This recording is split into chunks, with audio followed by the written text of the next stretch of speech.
Hello. Hello, everyone. Hi, Hi. Megan. Megan. Hello. All right, so let's get started. Hi, everyone. Welcome to today's office hours. I am Megan Frazier, the Marketing and Operations Manager here at Prepare to Launch You, and I'll be here in the chat to help guide the conversation. Hello, everyone. Ooh, there we go. So feel free to pop your questions in there anytime during the session. Let me introduce you to our hosts today. We have Susan Rietano Davey and Kelley Biskupiak, the powerhouse duo behind Prepare to Launch You. They are recognized as the go-to return to work experts by organizations like the Mom Project and Power to Fly. Susan and Kelley are also LinkedIn learning instructors and YouTube hosts. With expertise spanning technology, education, and executive coaching, they've helped launch countless careers after a break, empowering professionals to navigate work-life transitions with confidence. Today's session is an open Q&A, so jump in with your questions, either live on video or in the chat where I'll read them out. Or let's keep this space positive and professional, showing kindness and respect as we dive into all things career development. We do have people who are going to be popping in at different points today, and the recording will be available to rewatch later. Some people have submitted their questions ahead of time for us, so we will definitely post those if time permits. All right, let's get started. Anybody have any questions? I will kick us off with one. All right, I will also post this in the chat. I'm gonna just go ahead and read it out loud for you. Okay, the question was submitted ahead of time by somebody who couldn't be here live. She says, while I had more than 20 years of experience in my field prior to my career break, it's also been more than 20 years since I left the industry to raise a child and manage major family health issues, including hospicing my parents. Some things will be the same, but the tools used are likely to be different. I don't really have a network to tap into anymore. We've moved a lot, and now I live in a rural area. I used to get all of my jobs through networking. How do I even start? Yeah. Well, I mean, I think before she starts networking, do we have a name for this person I'd like to address? Yeah. It's like She said her name's Barbara. Okay. So Barbara, before you start networking for a job, you need to get some more information. So you didn't mention what field you're in. And you're right. In 20 years, things can change a lot in a field, but they change more in some fields than others. So you don't really need to tap into a network per se to get that information. There's a lot of information you can get by reading job descriptions, by looking at websites, from even using AI and simple Google queries to say, hey, what does a typical day look like for a business analyst in 2024 versus what it might have looked like in 2004, in which case it would be very different. So I think doing a little bit of what we call exploring and assessing, talking to anyone you can who can take a phone call. And she mentioned she lives in a rural area. The beauty of our workplace now is it's distributed. So it doesn't matter where you live. You have a network somewhere that you can tap into. And then the other thing that's happening, Barbara, when you're doing that, a big issue, an obstacle that we see for the clients and students that we work with is this confidence of, gosh, I don't even know what I'm dealing with. And you get so much of a boost in confidence when you educate yourself in this way. So when you're connecting with people and you are finding out, where is my gap here? Is there really a gap? Because sometimes there's not a gap. There's just a dusting off of old skills and repurposing them in a new and different way. But talking with people is really important. Getting out there and doing the research is going to feed your confidence and make you feel more clear about the direction that you're going to take, so that when eventually you do network, which is another whole thing we can talk about, and how to do that in a way that's going to be helpful and strategic for you, you are feeling clear about your direction, your audience, and your skill set. And Barbara, sometimes that skill deficit is a lot smaller than you imagine it to be. And it's something that an employer is willing to work with you on. So that's one piece. Another piece I want to hit on is you mentioned a lot of the things that you've been doing, including taking care of aging parents, taking care of children, probably some community work as well. We want to make sure that you claim that as work. I always say work is work, whether it's paid or unpaid. And in particular, some of the work that you've done could really develop key skills. Like if Absolutely. if you've been a POA for your parents or an executor of an estate, if you have negotiated healthcare reimbursements with insurance Absolutely. companies, or maybe worked at the state level to get things covered. All of those kinds of things can contribute to building your brand. And Mhm. while we don't have an hour to privately coach Yeah. you, we have tons of content on our YouTube channel specifically about these things. One thing I'm thinking of, Megan, is our Tackling Tricky Gaps Yes. webinar that we did, talking about some of the work that you did that feels like it's not work, but it really does count. You might want to take a look at that as well. But you're on the right track of thinking that you need to tap into your network. Right now, you're tapping into them more to get information Yes. than to be asking for a connection for a job. You're not quite ready for that yet. Yes. And when you're looking at, oh, geez, I am in this new area, or I'm in this area now that's more rural, and I don't have those connections. This world is a global world now, and we have so many different ways to connect and network with people. And it doesn't just have to be, you're talking to somebody who lives in your That's right. town, or somebody who's a part of maybe the church that you belong to, whatever it might be. So, you can get online and ask. Even the holidays are coming up. This Yeah. is a great opportunity, especially during the holidays, Yeah. to That's just so connect with true. family, Yeah. right? Connect with family and say, who do you know? And don't discount like the younger generation, your children's friends. Yeah. So Nieces and nephews. yeah. Yeah. One thing I think we should share is you recently did a video about how to network when you don't have a network. I Yeah. will put that video in the chat as well, because I think that's so true.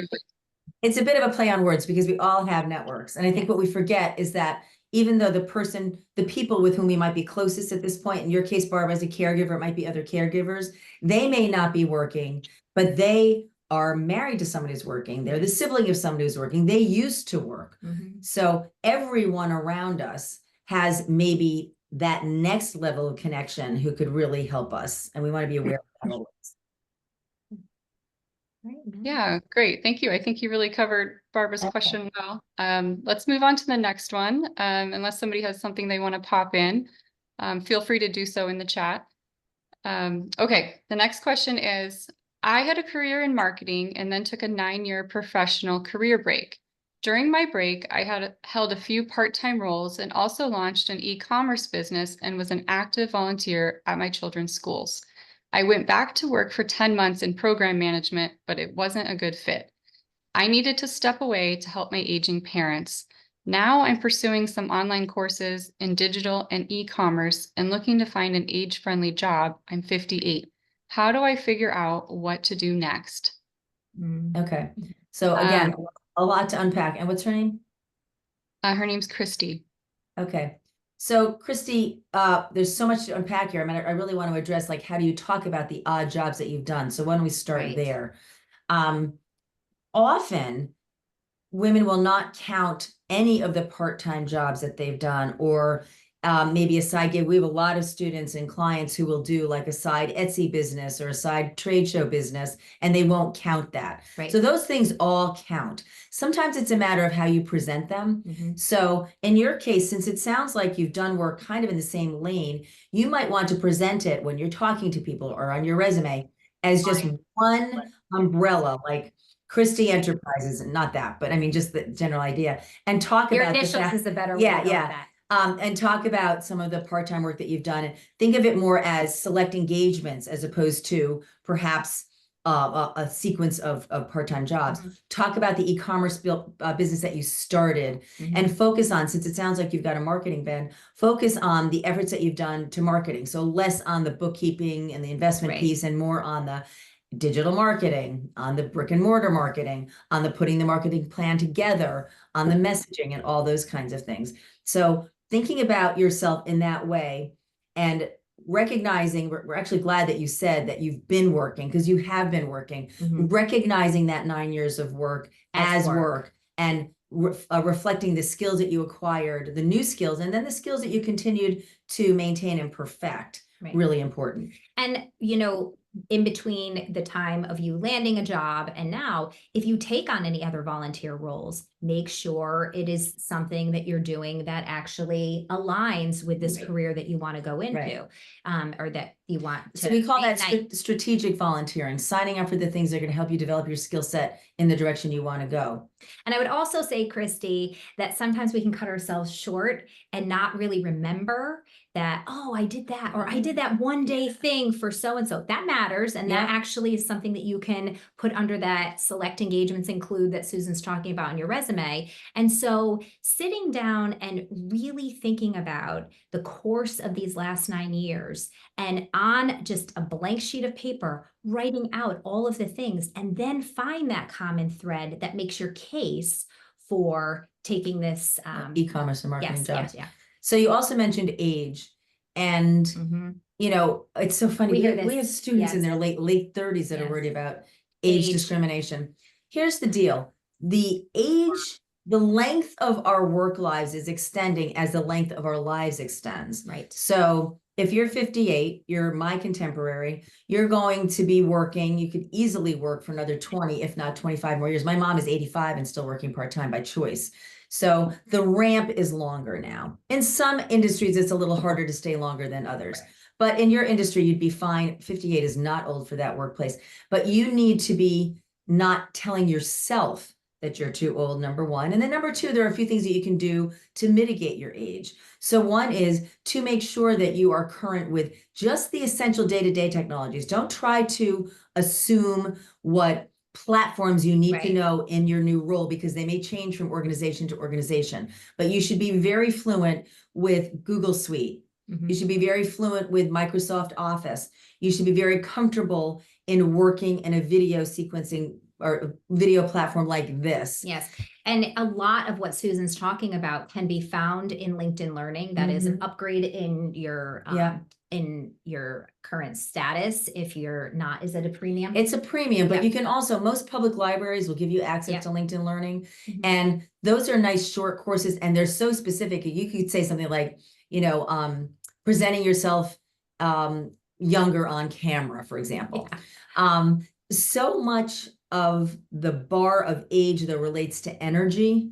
So if you are eating well, getting exercise, you're properly rested, you will present yourself with more vigor than even a 32-year-old with a newborn. Yes. Right? Because we all know how unvigorous. Exhausting.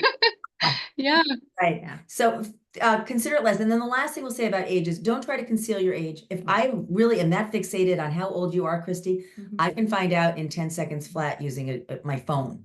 So focus instead on making the best case for your skills and focus on the fact that you, as a more mature hire, are a better hire at this point because you have no restrictions on your time. We're always telling our older students to say something like, look, I know what it's like to be 40 with 3 kids in school. Right.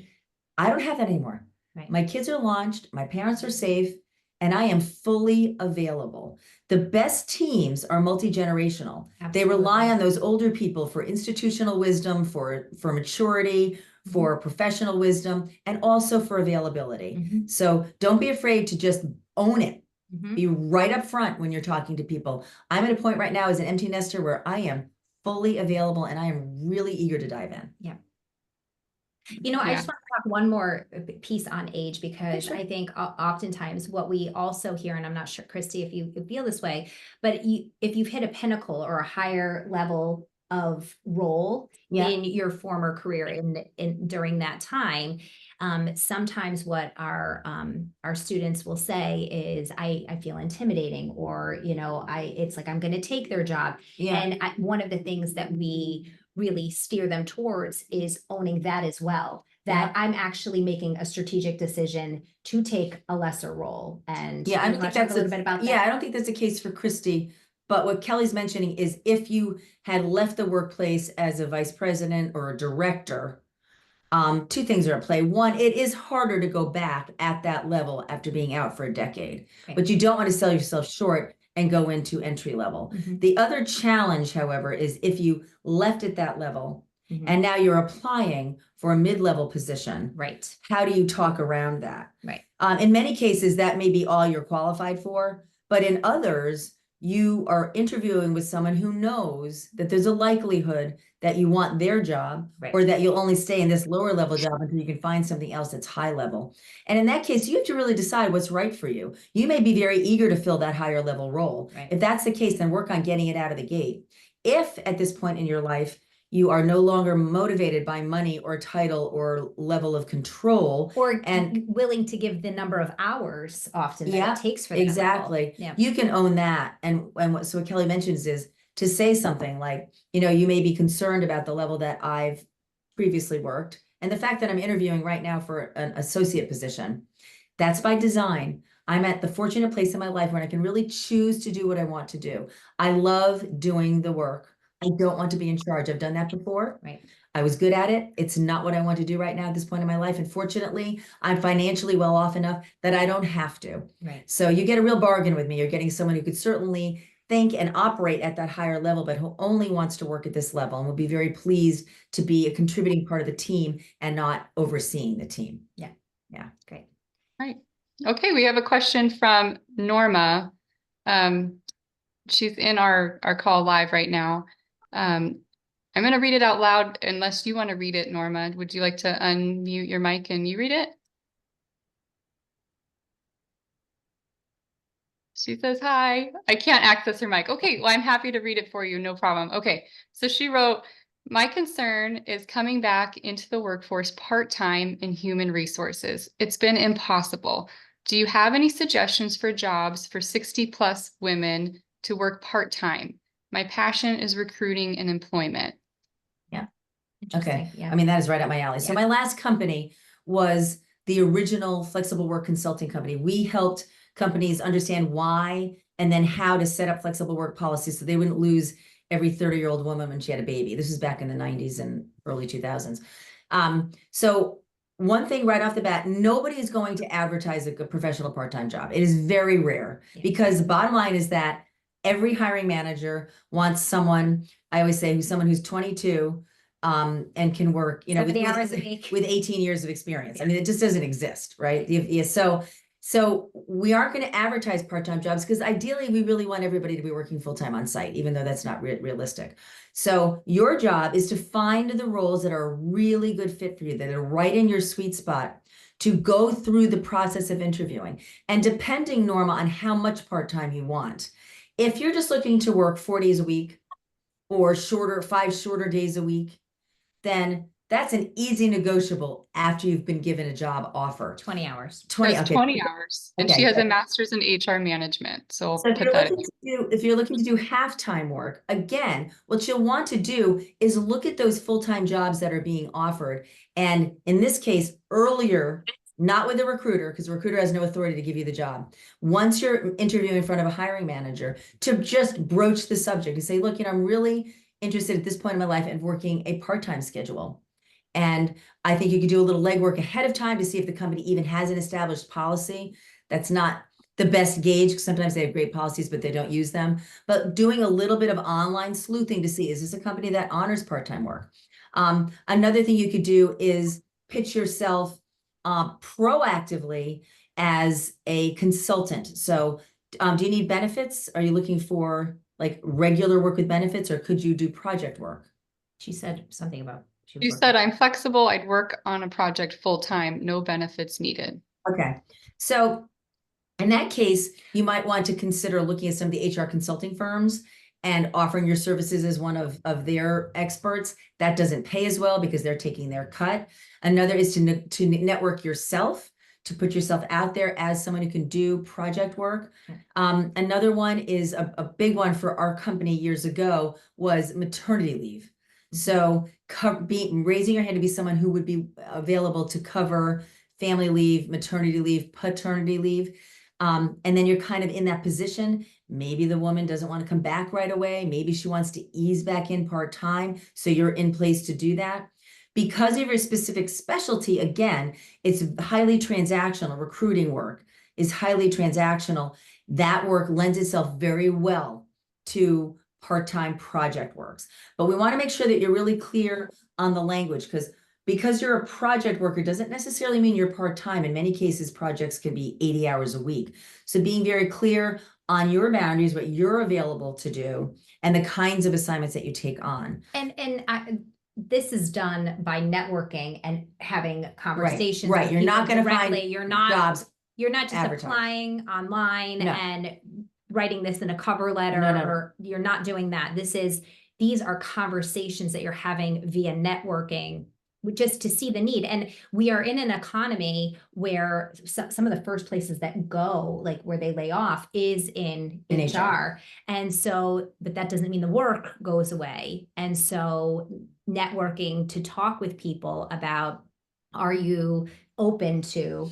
Yeah, I mean, a really good question to ask. First of all, just for like a basic networking lesson, network with people you know, whether they work in HR or not. Through them, find connections within HR. And the way you set up this conversation is not, I'm looking for a job, but I'm an HR consultant, and I'm really curious to see the kind of work that you do. And I'm entertaining my options. And then a good question to ask, because if you say, are you hiring part-time workers or do you need new staff? The answer is always going to be no. Yeah. The thing is, though, consultants, project workers are not part of the FTE headcount that they have. So, and you know all that kind of stuff because you're a recruiter. So because of that, they may not have any money in their budget for hiring, but they always have money available to bring in contractors. So asking a question like, are you finding yourself short-staffed anywhere? What are some of the biggest challenges you're facing right now? Are you able to keep up with the demand? And once you start hearing some, well, we're struggling here, we're struggling there, then okay, there could be an opportunity for me here. Yes. To do something on a contract basis. So whether you go through an agency, which I would say would be a lesser priority, through your own networking. Yes. And there are companies that do advertise for contract workers, for consultants. But typically you'll be one of maybe 1,000 candidates. Yes. And your chances of getting through that are pretty slim. So you're much better off doing some of your own networking. All right. Does that answer your question, Norma? Because you're here and you can ask more. She said yes. Okay. All right. We have another question from our LinkedIn live stream. It's from Ana Marcela Martinez Arenales. She says, why would the hiring manager you had multiple interviews with and got into the final round tells you were not selected because you were overqualified and it is too much of an administrative role, even though you said you were okay with it? After getting this feedback, we had coffee and lunch. I'm an expat living in Toronto for 2 years now with no Canadian working experience. Full-time mom, done a few consulting projects for another country and a lot of volunteering here in Canada. She's networking. After 2 years of job hunting, she just gave up with no motivation. Okay. Any advice for Ana? I need clarification. Typically, when you get to the end of the interview process and you hear something like that, it's just a blow off. Total. They like the other candidate better. The other candidate, I mean, very often, probably 25% of the time, they already know who they're going to fill the job with. It's like their version of a nice letdown, right? Yeah. Yeah. Well, it's more like kind of like ghosting almost, because they're just kind of dumping you. But it's very likely they already knew who they were going to hire before they went through the process, but they had to go through the process. So I wouldn't put a lot of stock in that. But what I want to clarify is you said something about having. And I just want to say something before you go on. And don't take that personally. This happens all the time. There are a multitude of reasons why this happens. And what can happen is you can make that a stumbling block for yourself, thinking, oh my gosh, I feel rejected. And there's a sting of rejection. Well, I think the piece is, did you meet with her in person? Was it, remember when you read the question, Megan, it sounded like she met with the recruiter and had lunch. They had coffee and lunch. Do you want to clarify, Ana? Was this after she told you didn't have the job or before? Let me see. I haven't seen her reply yet. Okay. But by the way, we're connected with Ana, and she's friends with Paula. Paula. Oh, okay. So just that's like a great little tie into how great your PTLU community is, Susan and Kelley. So. Okay. So she wrote yes. So it sounds like she did meet with her in person afterward. It wasn't really a blow up. So it was, that's why I wanted to know. All right. Well, I mean, Ana, bottom line is that this person is not making the decision in a vacuum. This person is making a decision with a group of other influencers. And sometimes you just can't get over it. I mean, at the end of the day, if you were the best candidate, hands down, there was no one in your league that was, or nobody equivalent, they would have let go of the fact that she might get bored in this job and she might leave us. Because that's the concern. The concern isn't that I'm going to get someone better qualified who's going to do a better job. I'm going to bring someone in who's overqualified. That's not the concern in and of itself. The concern is retention. If I bring her in, she's only going to stay here until she finds something else. And it sounds like you handled it up front. And at the end of the day, they had an equivalent candidate and they decided, you know what, this person's less of a risk than you are, and you have to move on. I think the key here is this. I always tell our students and clients, you should not stop looking for a job, networking aggressively, interviewing, moving through, advancing in interviews, doing panel interviews, whatever it is, until you have started the job. And especially with my executive clients, I see offers rescinded. I just 2 weeks ago, I had one of my private clients, had an offer, made it all the way through, thought, okay, now I'm done. I've got the job offer. They were supposed to start on a Monday. On a Friday, the offer was rescinded. So when you're only working on one job possibility and you're going through the process and you're preparing for the interviews, you're putting all of your stock in that one job. There are too many variables. The majority of people do not get the jobs they interview for. The majority of final interview candidates do not get the job that they're interviewing for because you're not alone.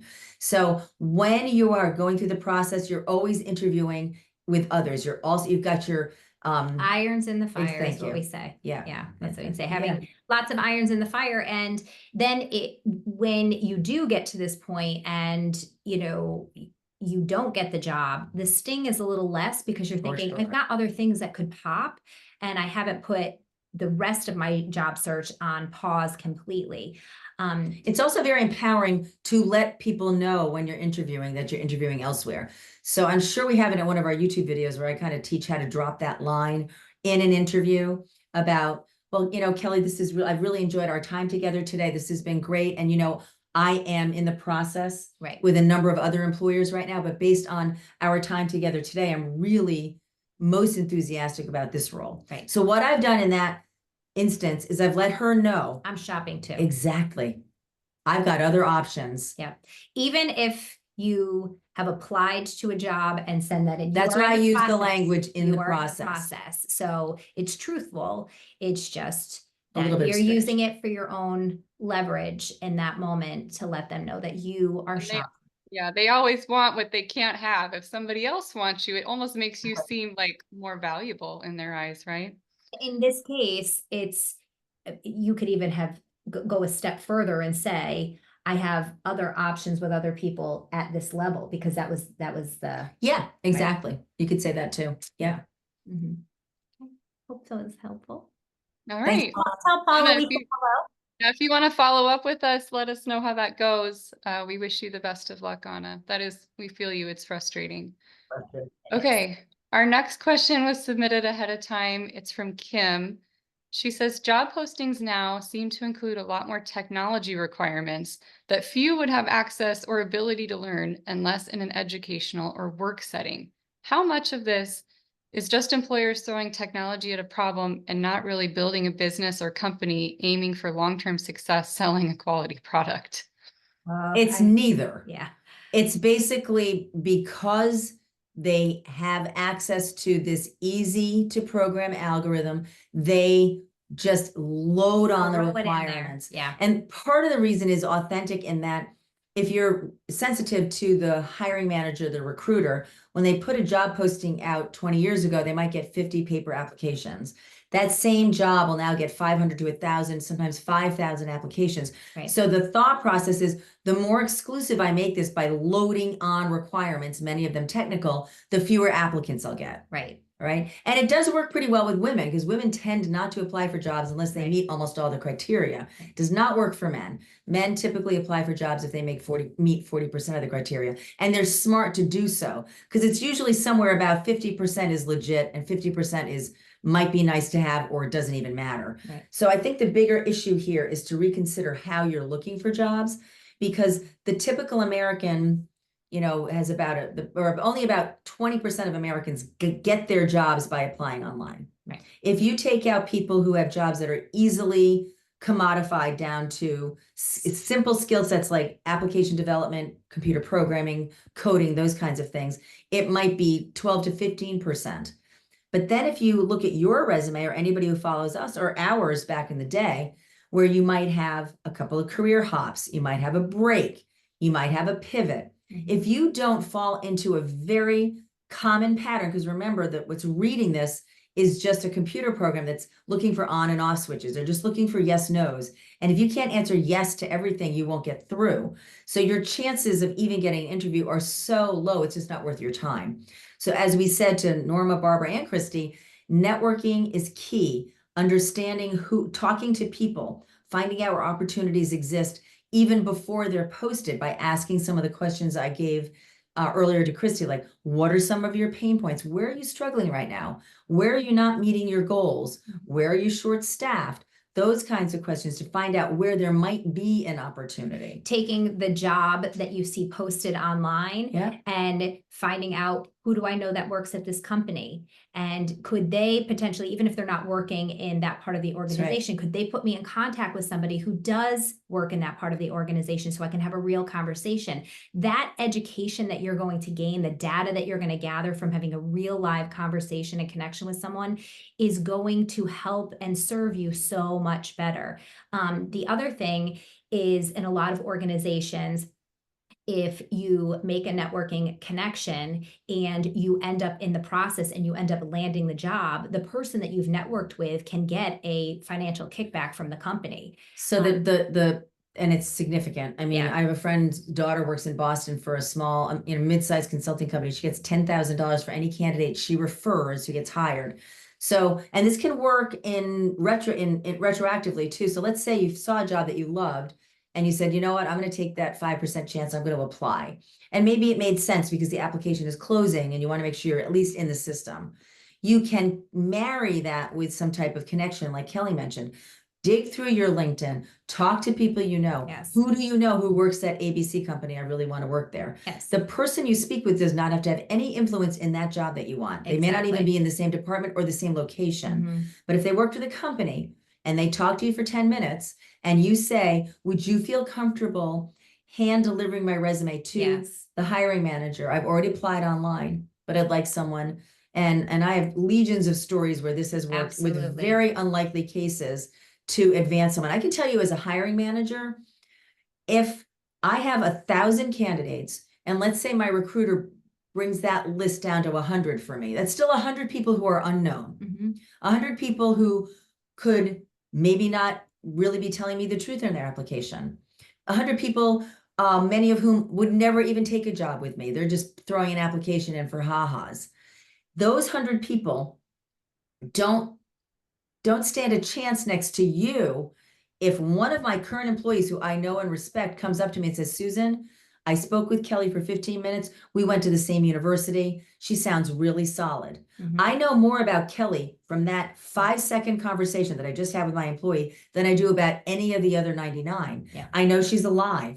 I know she's real. She's a person. I know she actually went to the college she said she went to. I know that she's physically, engaging and enough so that my employee, who only wants to bring good people into our company, vouches for her. Yes. Okay. And that conversation that you're having with the person that you're asking to do that networking with is really important, because during that conversation, you're educating them about who you are, because they're going to go speak on your behalf. So being really clear about what you are telling this person, they're going to regurgitate that in some way, shape, or form when they connect with whoever it is that they're going to connect you with. So really thinking about, how am I, we talk about elevator pitch, and that's actually a video that we have on our YouTube channel. If you want to see the components of a really good elevator pitch, you can go there and check that out. But having that all teed up, being very confident when you're delivering it is really important, because that person's going to go and advocate for you.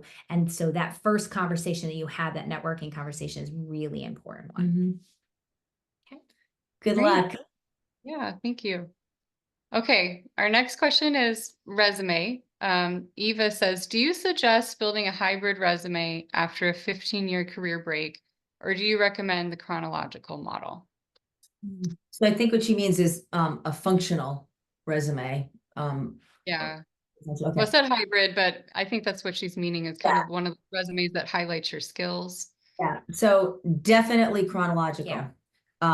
So as someone who reads a lot of resumes, the problem with a functional resume or a hybrid resume is that it separates the accomplishments from the work. So it starts maybe with a summary statement for those of you unfamiliar with them, and then it talks about all of the accomplishments, and then it does a quick chronology of the jobs. But the problem is, I don't know if you grew ROI by 28% when you were at a tiny manufacturing company in, Duluth. What do you know what Duluth is? I don't know why I picked Duluth. Or a major manufacturing company, aerospace, like a Boeing, right? So the disconnect between the accomplishment and the work makes me as a resume reader very suspect. I think it's harder to tell the story. I mean, I'm going to come from this perspective too. I think it's so much harder if you write a resume that way to then tell your story on an interview or when you're networking. Yeah. Because you're kind of jumping all over the place. Yeah. In that, It could be. But definitely chronological. And a couple other rules when it comes to chronological resumes. Think about the real estate of your 2 pages, because you're only going to do 2 pages max. And truly a 1-page resume only works for somebody under 30. Right. Unless you've only had one role, which would be unlikely. Right. But if you're looking at that real estate of the 2 pages, consider this: the more recent the work, the more space it gets, and the longer the duration of the work. Right. So for example, if your last role, let's say, I'm assuming Eva's taken a career break. Let's say Eva took a 10-year career break, right? That last professional full-time role will get more space than the job she had in 1996 when she graduated from college, right? It matters less. That's one thing to consider. Unless it was something that was. Oh, no, it Yes, still yes, matters right. less. It matters less. It still needs to Oh, be on yeah, there, yeah. but it doesn't get as much To space. give it like 10 bullets if it was 20 years Right. ago. You And might get it your powerful 2 or 3, or what would you say? It can be one sentence. A couple of other ideas, especially for some of our students who have longer resumes. If your early experience, let's say the first 10 years, was not terribly relevant to what you do, or just would be redundant. You started Right. as an account coordinator, then you were an account manager, then you were an account executive. You You don't could need to just say do all that. one line that just Mhm. says early experience in XYZ doing ABC as one line. That's a good space saver for early experience. In terms of bullets, honestly, I start glazing over if there are more than 5 or 6, right? You should be able to tell me what you did in 4 or 5 bullets in the role. And you have to keep thinking always about what is most important for that person reading the resume. Yes. I want to know what you were responsible for. I want to know what you accomplished. I don't want platitudes. I want, as often as possible, metrics. So really thinking through that. And then one last rule, especially for people with career breaks, is you're going to talk about what you did during your career break. You're going to talk about the community leadership roles, or the pro bono work you did, or the side gigs, or the POA for your parents, or the mental health advocate for your child, whatever it is. You're going to talk about those things briefly in as professional a way as you possibly can. And you're going to make sure that somewhere above the fold, I say, even though it's not a fold, on that first page, that big time experience gets on there. So I'm thinking of, oh my God, Teresa. Yeah. Teresa had been, she'd worked in FP&A roles at Disney and Sony, big employers, but she'd also had a 20-year career break. And during those 20 years, she did some really impactful Work. and impressive volunteer work with some major nonprofits. But once she got down to writing her resume, that last job 20 years ago was on page 2. So we went back and we cut just enough space to make sure it's on page 1. So someone can see, okay, Oh. she's got some chops that I recognize a little bit more readily. Yes. All right. Okay. I just dropped in the chat a link to your video, how to tell your career break story in 3 simple bullets. So that'll kind of help go over the why you should. Was that a workshop? That was a YouTube. Yeah. Okay.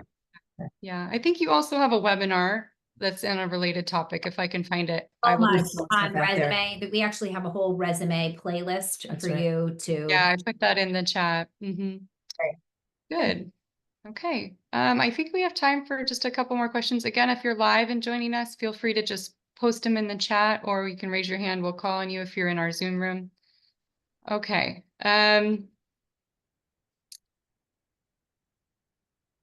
Maybe Kelley, this is a more for you question. This person said ahead of time, I have been on a career break for 8 years raising my kids. In this time, I've become the primary parent and household manager. I am so busy now just staying home, but it really would be great for my family if I went back to work and brought in a paycheck. How do I balance everything? How can I make sure our family stays on track when I hopefully return to work? I think it first begins with a conversation with yourself. Oftentimes what we see on our side of the coin, working with so many women from across the world now, is that you do put yourself on the back burner and you become responsible, and you're in a very defined role, right? You are the visionary for everyone else in your life and you stop being the visionary for yourself. We're also not great at asking for help. We have got this machine finally oiled and it is working, and it's working really well. And so a couple of things. Number one, you need to first take stock of all of your responsibilities, everything that you're doing on a regular basis. And you can write all of those things down. And then you're going to do this. You're going to sort it, and you're going to make the choice of what you're holding on to, what you're going to keep. This is stuff that I absolutely must execute on. These are responsibilities I don't want anyone else doing. Then you're going to think, who am I going to delegate to? And by when am I going to do that? So, and also, who am I really asking that I trust to do these things? And when you are delegating, when you're delegating to your family, especially to your spouse, your children, you have to allow them the time and space to grow into that role themselves and watch it happen. Because what we'll do is we'll swoop in and we'll start taking over again, and then we're boundaryless and we're feeling overwhelmed and exhausted. And that is not sustainable, especially when you are job seeking, especially when you go back to work. So, But you bring up a really good Yeah. point, because a lot of people might consider doing that after they've taken the job. yeah, you can But- do it proactively But now, right? you It's a have ramp. to, because it really is, Yeah. finding a job is a big investment of time. And if Yes. you're already stretched for time because you're doing things for everybody else, you won't be able to do a quality job search. Exactly. And so giving yourself that ramp, giving everyone in your life that ramp to sort these things out. So there's that. So there's, what am I keeping? What am I delegating? Then there's, what am I outsourcing? What are we willing to invest in so that we are having someone else, we're paying someone else to take care of these things? And who are those people going to be, and what are they going to be doing? And then the last one is, what are you going to get rid of? Because there are things that you're going to have to stop doing, that you are no longer going to have the time or space in your life for your own personal I think we sanity also to see do. a lot of women in particular, Yeah. especially if you go from a big role and then you stay home, Yeah. you start applying some of those same principles Oh, to without raising your question. children.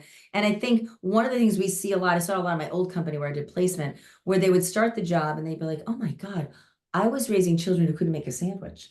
Because we often will, Yeah. because we're available, do everything. Everything. So that last piece that Kelley mentioned about letting go, Yeah. start looking critically and think, my God, do I really need to be doing this? I need to send these children out Yes. as independent adults in 5 years. Yes. They should be able to make themselves lunch. Yes. And you may have to mentally manage yourself when you're letting those things go, because it's hard. We just had a student on, Yeah. we were in the middle of our career relaunch cohort right now. We had a woman just last week who said she has one daughter who she drives to school, and she had a job interview or something. She was panicking because she wasn't able to drive her kid to school, and she could walk to school. And the daughter was so nonplussed. The mother was like, oh my God, I feel so bad. And this is my time with her. I'm not going to drive her to school. And the daughter was like, Mom, I can walk. I'm ready to walk on my own, Mom. And so sometimes we make a Matters big more to you than those around you. And I think that is, I would say, just in the work that I do, in the personal work that I do in my personal coaching practice, that is what I see more than anything else. It's the management of your own self. It's the stories that you tell yourself that are often untrue, that make you feel like I have to be responsible for Mhm. everything. I have to hold it all by myself. You cannot. With any level of sustainability, you cannot work and have a full-time life. And so you really have to work on that ramp when you're returning to build a support system for yourself, because many of you don't have a support system. You are the support system for everyone else. And so some of the work is you building one, and that is a part of letting go of the responsibility and letting everybody else grow into these roles that you have known, loved, and done really well. Okay, I hope that answers your question. Yeah, and I kind of always think of like quality over quantity. Like if you don't take your kid to school every single day, like if she could walk or do something else, like I'm Well, sure that's she's why getting I other think that- quality time in with her loved ones. It doesn't Yes. have to be 100%. If you're going to meet that bigger, greater vision for yourself, something's got to give. That's what you were saying, Kelley. That's why taking the time to really think, because we don't do this, but to really think, what do I want to keep?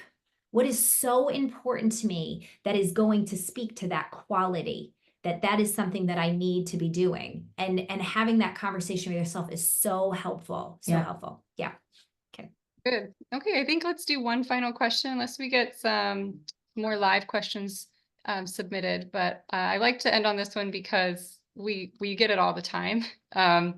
It's the, I don't know what I want to do when I grow up. How do I go about figuring that out? Like, I feel like everybody asks themselves that. So it's like, if you're at the starting gate of, I just don't know what I want to do. There's almost too many options. There are too many options. What And would you say to somebody?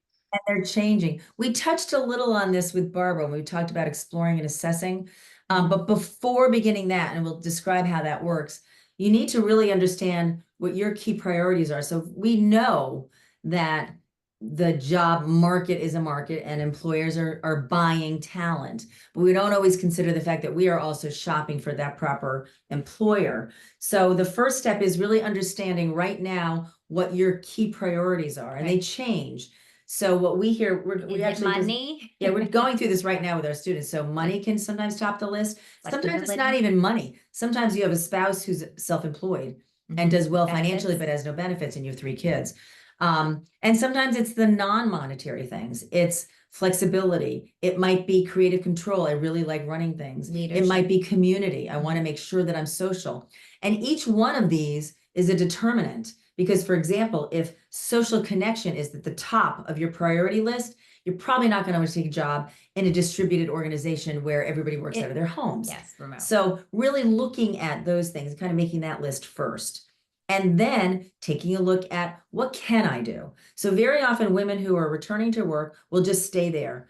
This is what I can do, so I will do it. Right. But because you had the gift of time during this period of career break, use a little extra time to start to think more selfishly about, what do I want to do, not what just can I do. And you have shifted and changed. Your values have shifted and changed during this time. And so you're bringing life experience into the work you're doing, and it might not have led you back to the old path, and it may have, And so looking at not just what do I want, what do I value, what is important to me, but also now what can I do? Right. What are the strengths that I bring to the workplace? What's realistic for me? Right. And if it's not realistic for me, am I willing to invest in it? Right. So one of the exercises we do in our course is really helpful, is kind of looking at clean sheet. If I could do anything, regardless of my my location, my education level, my skills, what would it be?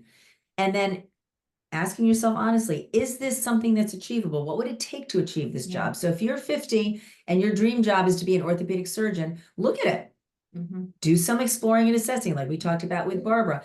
Talk to people in your network. Who do you know who's an orthopedic surgeon? I'm really interested in that. From the one student who at 50 had orthopedic surgeon as her top choice, ended up through this process of talking to lots of different people, exploring different options, of going into orthopedic device sales. So she's in the operating room with an orthopedic surgeon while he or she is implanting a knee joint replacement. And that's the product that she sells and she trains the surgeons on. So she really unpacked, what is it about that excites me?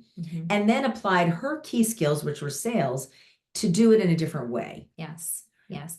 I think we don't allow ourselves to do that dreaming piece of Mhm. what did I always want to do that maybe I never spoke. That's Maybe right. I went with what my parents said, take this, go the safe major route, become the accountant. Right. And I really don't love accounting. That's actually does not speak to who I am or to what my gifts really are. Yeah. And so taking that time, but then always weighing against those priorities. Because for example, for your example, Yeah. if your number one priority is money because you have 3 teenagers and no college You're fund, newly divorced, we get that. We get a or lot, you're you're on the brink single. of divorce. Yep. being an accountant, because that's your skill set and that's your degree, assuming you kept your CEs current, that's going to bring you the most money. Yeah. But it may also be that you do that in the short term, just to get your feet back on solid, or yourself back on solid footing. And then maybe on the side, you're developing some skills and exploring and assessing something else that you want to do. Or maybe you go into a big company. You really don't want to be in accounting. You really want to work in HR, for example. But once you're in that organization working in accounting, it's easier to pivot elsewhere as a known entity than to, from scratch, Taking pivot. stretch assignments, doing Exactly. things, that to advocate Being for on yourself. being a mentor, being a part of the training staff. Yeah. All right. That's great. That's This great. is an adventure today, Megan. These You were did a good great job. questions. Yes, it was really good. We got I think a good variety of different topics that you guys are hit on. So that's really good.